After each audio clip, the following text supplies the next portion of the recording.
Hello, lovelies, welcome back. Today we're making Ukwa, also known as African breadfruit.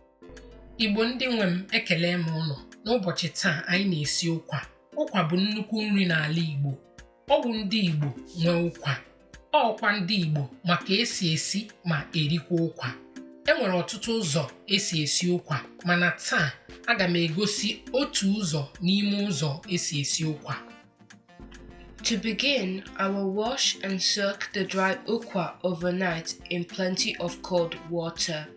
This process helps to soften the ukwa. Na mbido aga m abanye iko ukwa anọ, saa ya mmiri nke ọma ma wụnyezie ya mmiri buru ibu, kwụsie ya ma hapụ ya ka ọ bụọ chi. Ihe anyị jiri banye ya mmiri bụ ka o nyere ukwa aka ka ọ dị nro mgbe a ga-esi ya ụkwa. The next step is to prepare palm ash. Palm ash is gotten from palm fruit stock. Add enough water that will be enough to cook the ukwa and allow it to settle. Ihe na-esote ya bụ ịbanye ngụ na mmiri. Aga m awụnye mmiri na ngụ a ka ga-ezuru m isi ụkwa, ma gakwa n'ihu ịhapụ ka ngụ a gbudo egbudo.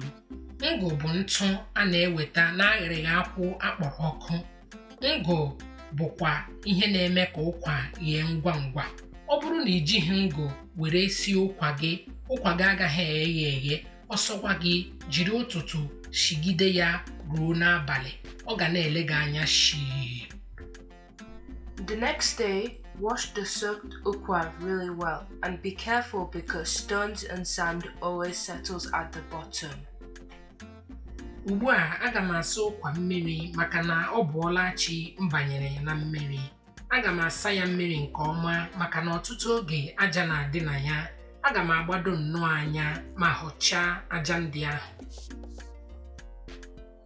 The next step is to sieve the palm ash using cheesecloth or chiffon cloth. You can also use edible potash, it's a great alternative. Once that is done, transfer it to the ukwa and allow it to cook until soft. Ihe ọzọ anyị ga-eme ugbu a bụ ịza ngụ. Aga m ewere akwa dị ọcha tinye na nyọ were zaa ngụ. Ka m mechara nke a, aga m awụnye mmiri ngụ n'ụkwa, usie ya ma hapụ ya ka o sie nnọọ ihe dị ka nkeji 30 ma ọ bụkwanụ nkeji 40. 40 minutes later, I check on it and it's soft. The next step is to sieve it and set aside the ukwa and the water. Meanwhile, prepare the other ingredients for the porridge, such as palm oil, oil beans, peppers, and sweet corn. Ọ gaala nkeji 40 ka anyị legha ma ọ gheela. Ugbu a ọ gheela, anyị ga-aza ya mmiri, hapụ ya ka ọ gụkọọ mmiri nwantakịrị. Ka ụkwa anyị na-agụkọ mmiri, anyị ga-aga n'ihu ịkwado ihe anyị ga-eji agwọ ya agwọ. Nke a bụ ịwụnye mmanụ nri n'ite, tinye ụgba, tinye ose nkịrị. Ụdị ose a na-ama mma iji agwọ ụkwa. Anyị ga-etinyekwa ya ụka ndụ nke na-atọ ụtọ, ma tinyezie nnu, ghagbuo ya ma wụnyezie ya ụkwa anyị. Ma tupu ịwụnye ụkwa, gbaa mbọ kupu mkpụrụ ụkwa a ga-eji aṅụ mmiri ya. Mix very well to combine and taste for salt. Be careful not to add too much salt because ukwa has natural taste. Ugbu a anyị ga-agwọ ya nnọọ ka ọ nọkọta ọnụ ma kpakọọ ọnụ. Echefukwala ilegha nnu. Unu ga-ahụgasị aka na-eleghara m nnu. Ụmụ m na-eri ụkwa nke ukwuu, ọ kachasị Obiọma na Oziọma. Ha hụrụ ụkwa n'anya nke ukwuu. Ị ga-ahụ ka aka ha na-aga gwam n'ite.